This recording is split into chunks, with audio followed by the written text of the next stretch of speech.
All right, guys, so today we're going to talk about part 2, tactics, YouTube secrets. There's quite a bit to talk about, but I'm going to make it really short, guys. Not going to take up all your time. The first thing I want to jump right into is chapter 8. And the name of this chapter is the perfect video recipe. So as you guys know, I made some notes right here. I made notes pretty much everything. I think in the future, the next time I make a video like this, I'm going to break it up into many small parts because I'm going to hit you with a lot of information. And yeah, it's a lot. Okay, so it may not be good first, but focus on providing value. Now, for me, that's kind of exactly what I'm doing here. The first videos that you make will not be very great, but provide value. I hope I'm at least doing that in this video. YouTube has a recipe. Practice makes perfect. Presentation is everything. Your presentation is going to get better as you go along. And I'd say I'm not doing too bad, but there's always room for improvement. And I have a lot. Okay. So put out content you love, put out content that's not too long, average percentage viewed, average view duration, click-through rate. And this is just how much people watch your videos, how long they watch your videos. Click-through rate means like people who actually click on your thumbnail and like your video. Well, no, people who actually click on your thumbnail that end up watching your video. Hook.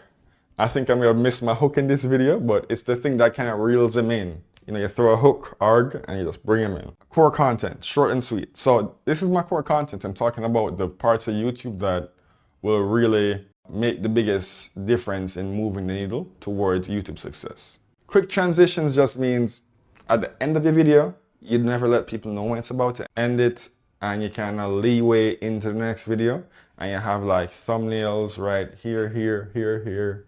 And you know, you see people point to a thumbnail. That's how you kind of transition out. Okay, and my last point is start with a subpar recipe, because the first time you make a recipe, it won't be great, just like now. The first video you guys make, guys, will not be good. It's always gonna be good stuff to look back and laugh about, like when you're like much better at YouTube. Social media, the good, the bad, and the ugly. Let's see these summaries, these notes. Okay, what's the best use of your time? What tools can make your life easier? I think social media can be a good use of your time. There's a brand of social media called edutainment. It's really cool. That's my favorite. That's kind of what I'm trying to present to you guys. And destroy distraction. If the devil can defeat you, he'll distract you. But I'm gonna make that a quote. Look for collabs and sponsorships. Yeah, that's always a good idea, guys. Look for people you can work together and you have audience alignment with. You got seasons. Scale season, get a team, and expand to more platforms. Social media is a tool, and I think so too. If you use social media right, guys, it can be a great tool for your life. But if you use it wrong, you can be on your deathbed and thinking, damn, social media took away all my life in my pursuit to be cool. All right, so coming at you fast again. Oh, one thing I forgot. Season 1 is your side hustle season. Season 2 is your solopreneur season. And then you get to season 3, which is the scale season. Side hustle season, like myself, I have a few businesses I'm working on now, and I'm doing YouTube. So it's kind of a side hustle. It's not a full-blown business just yet. I'm kind of seeing where this goes. But I won't quit though. You gotta start off bad and you gotta get better. Entrepreneur is like, I guess when you're like more of an established YouTuber, you're making some bread, but now you're thinking to yourself, okay, I gotta do the camera work, the editing, the lighting. It's a lot to do everything by yourself, which it's not a bad thing, but when you get to scale season now and you're like up there, man, you're gonna make a lot of money.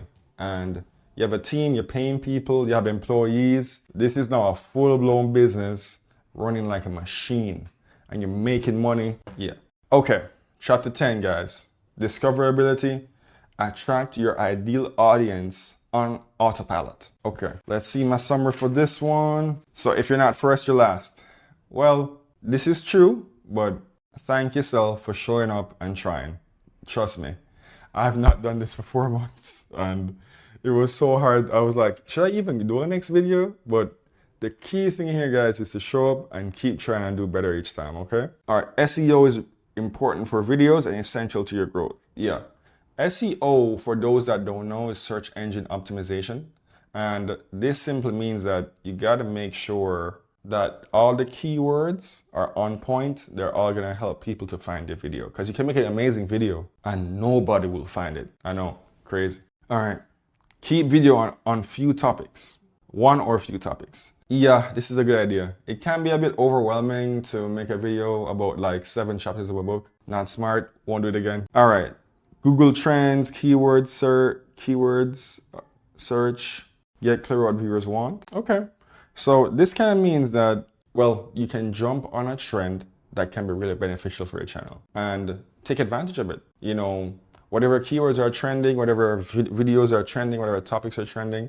For example, the Ashton Hall thing, that shit is trending, bro. It is so popular right now. People are just reviewing it. I don't even think a lot of people care about it. I just think because it's trending so much, everyone's like making a reaction video for it because they know it will guarantee views. I think this one's pretty straightforward. Chapter 11 is cultivate relationships, pursue collaborations, look for people who you have an alignment with of your audience. That's so important, trust me. Find ways to add value, create a spreadsheet of dream collabs and attend events. Who are my dream collabs? Graham Stephan, Andre Jake. I do find Greg Doucette's content hilarious. Yeah, and the Money Guy show is pretty cool. Dave Ramsey is pretty cool.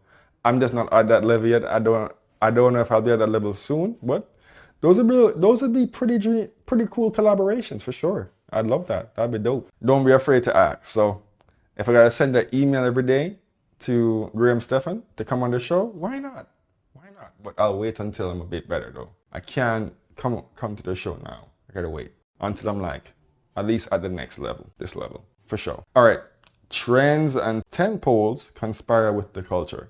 Chapter 12. A trend is a viral moment in culture. Some of that people do, you know, like earrings for men, tight pants, maybe shades indoors at night or shades outside at night. You know, it's a trend. It's like fashion now. Growing your hair long, trends. So jump onto trends that will help your content.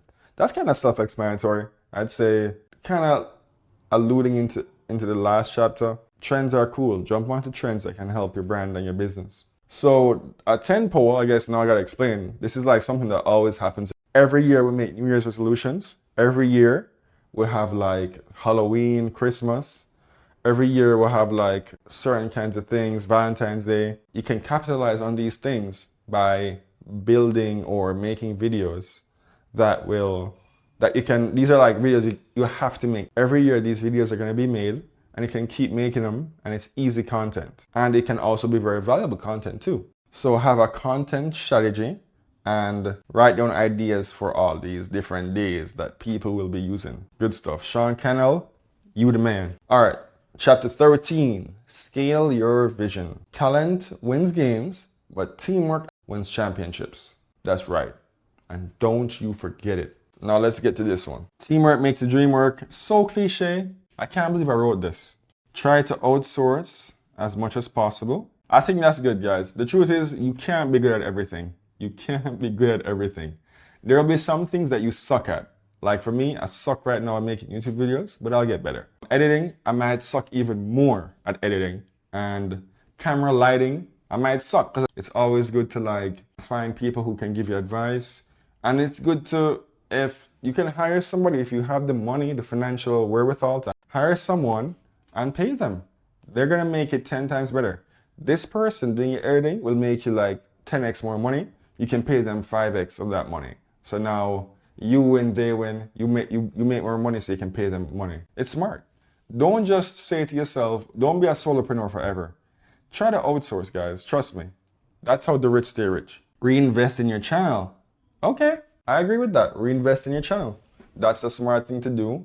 And yeah, when I start making money, I'll do it someday. Okay, faster growth, faster revenue, attend events, coaching, content. I used to be opposed to like having a coach. Nowadays, I'm thinking to myself, like, I would 100% hire a coach. I would 100% hire a coach. Like, no doubt. Maybe not right away, but I give myself some time to just fail a little bit to see what I can do on my own. But guys, the faster you can make money is better for everyone, because now you get an ROI on your time, and you can never get back your time, guys. Never. If I can make $100 off of 10 hours and maybe pay a coach $80, I do it. Yes, that's a net $20, but that's fine. I literally found out how I can make money faster. But think about it this way. Let's say I'd have to, if I did on my own, I'd make 60 bucks off of 20 or even 15 hours. What's the better option? Yes, I made all that money goes to me, but guess what? A lot longer to make that much money. Think about it that way. Yeah, that's a fact. Okay, chapter 14, think differently and crush conventionality, whatever that means. All right, let's figure this out. So this is kind of like using your own creativity, run experiments, be unique, be yourself. I'm just being myself in front of the camera. This is one of my first times ever talking in front of the camera. I don't know how good I'm looking, which is probably not good. It's gonna go up on YouTube anyways. Sometimes I even find myself like I talk too fast and I don't realize I'm talking that fast, which is not great. So I'd say definitely film yourself and keep observing. You make every video perfect, you'll never make a damn video, okay? Remember I said that. Experiment, and guys, be yourself. Don't forget to be yourself. You're gonna accomplish a lot more by being yourself versus trying to maintain a facade of being somebody else. And that's it. We all finished with YouTube secrets. I lied. One more chapter. New YouTube features. So let's check this out. YouTube stories, pretty cool. YouTube shorts, I think YouTube shorts are cool. I would definitely look into that for sure. So community tab tips, polls, personal updates and pictures, promote your videos, new ways to make money on YouTube, super chats, super stickers, channel memberships. This is something that I didn't even know about till maybe last year, just the end of last year. You can now join someone's YouTube channel and like be a member and pay them a monthly fee. That's crazy. I didn't know that. That's like, I've never done it, but I don't know, maybe if I really love that YouTuber. Merchandise store and merch shelf. It's always good to have merch. I might have some merch, make money, get busy. You never know. I might have some merch. I actually did make like a little clothing brand in the past. It was not much stuff, but it's like Jamaica clothing. And I sold a few units, man. You know, I might get back into merch. Never know, why not? YouTube takes a large portion of your money. That's a fact.